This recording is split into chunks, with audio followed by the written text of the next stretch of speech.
지금 더불어민주당의 조홍천 의원의 그 약간의 그 상임위 발언, 네. 이제 한 방송사 고위 간부의 이제 약간 잘못된 전력 문제를 거론했다가 지금 후폭풍이 거셉니다.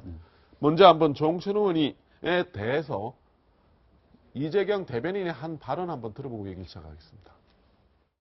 김종인 대표님께서는 조홍천 의원에게 은행의 신중을 기해달라고 경고를 하셨습니다. 그리고 조홍천 의원 본인은 이를 무겁게 받아들이고 깊이 새기겠다고 답변드렸습니다. 자, 은행에 신중을 기해달라고 경고란 표현까지 썼습니다. 이렇게 당대표가 대변인을 통해서 이렇게 경고란 표현까지 쓴 건 상당히 좀 강도가 높은 질책 아닌가 싶습니다. 어찌됐든 잘못했죠. 사실 최근에 야당의 모습이 잘못했을 때 빨리 고개를 숙인다는 거 참 바람직한 모습입니다. 네네. 빨리 인정을 하는 게 좋습니다. 어찌됐든 조홍천 의원이 특정인의 명예를 훼손할 수 있는 발언을 네. 국회에서 했었죠. 이제 국회에서 하다 보니까 면책 특권이 네. 되기 때문에 뭐 민형사상 책임지지는 않습니다만 네. 모 고위 방송사 간부가 예, 예. 상당히 명예훼손에 해당되는 뭐 그런 행위를 했다라는 네. 것을 발표를 해서 그런데 그게 결국은 허위사실인 것으로 드러났죠. 네. 그래서 조홍천 의원이 사과를 했는데 어찌됐든 야당에서 빨리빨리 사죄를 하고 수습에 나선 것은 다행이라고 생각이 듭니다. 네. 자, 지금 저 당대표는 공식으로 좀 신중한 처신을 주문한다고 강력 경고했는데 이게 결국은 국회의원의 발언이 어디까지 용인될까 면책특권의 범위 문제로 가고 있습니다. 네네. 그래서 우상호 원내대표가 했던 발언을 한번 들어보고 얘기를 이어가겠습니다. 일부 조선 의원의 실수가 있었다 하더라도 그것을 빌미로 국회가 권력을 견제할 수 있는 그러한 기능, 그 권한까지 제약하려고 하는 시도에 대해서는 저는 과감하게 싸우겠습니다. 작은 실수를 가지고 이 큰 제도 자체를 손보려고 하는 이러한 시도에 대해서는 옳지 않다. 자, 작은 실수 때문에 큰 제도를 손보려는 시도는 옳지 않다. 어떻게 봐야 되겠습니까? 이게 분명히 면책특권, 국회의원의 발언을 어디까지 용인할 것이냐, 허위나 이런 부분들까지도 용인할 것이냐, 아니면 실수로 그냥 칩하고 넘어갈 것이냐, 이 제도적 보완이 필요한 부분도 그렇죠. 있다고. 면책특권 상당히 역사적인 차원에서 우리가 이제 검토를 해봐야 됩니다.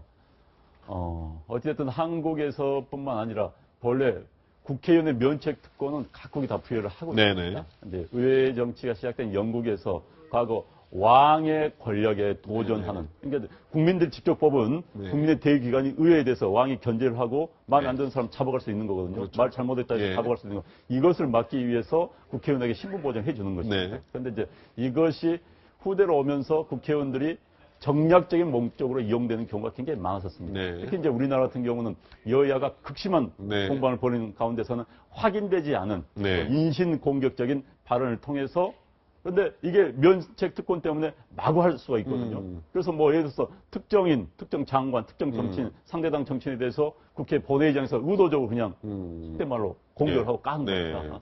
그러다 보면은 변명 여지가 없이 당할 수밖에 없는 것이죠. 무차별. 그래서 이제 이것이 오용되고 남용되는 것은 분명히 막아야 됩니다. 그래서 이제 국회의원의 면책특권은 굉장히 역사성이 있는 겁니다.